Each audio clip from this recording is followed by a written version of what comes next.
So you're asking if you can just replace that snapped sliding door cable on your Dodge Grand Caravan or Town & Country. The short answer is no. This job isn't really about the cable, it's about replacing the whole motor assembly. And you are going to need a drill and a proper rivet gun. Look, that $5 cable breaking is just the symptom. The real issue is what happens inside the motor housing when it lets go under all that tension. In practice, when that cable snaps, it almost always destroys the plastic spool it's wound on. The cable just tangles up violently, cracking that delicate spool, and sometimes even the motor housing itself. The problem is, the motor, spool, and cables are all one piece from the factory. You can't just buy the cable and spool because the parts they connect to are now ruined. This is how a simple cable failure turns into a $100+ motor replacement. You're not looking for a cable. You need a complete assembly, like one of the Dorman 747-300 series kits, which has everything you'll need. Now, getting the old assembly out is where this repair gets permanent.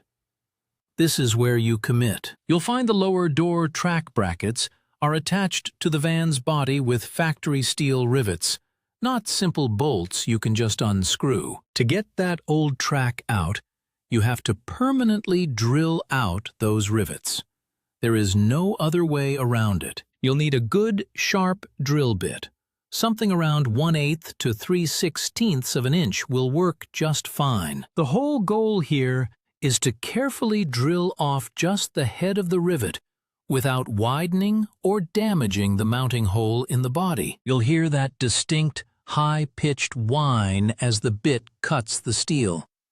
Once the head pops off, you can use a punch to knock the rest of the rivet out. This is the moment the job goes from a simple parts swap to a permanent change to your van. Putting the new assembly in requires just as much care. Your new kit will come with replacement rivets, but you will need a heavy-duty rivet gun to install them. This is not a job for a small, handheld tool. You need one with some real leverage. And here's the critical part. Setting a rivet is a one-shot deal. Before you even think about pulling that trigger, you have to be absolutely certain the new track is perfectly aligned. Clamp the new bracket in place.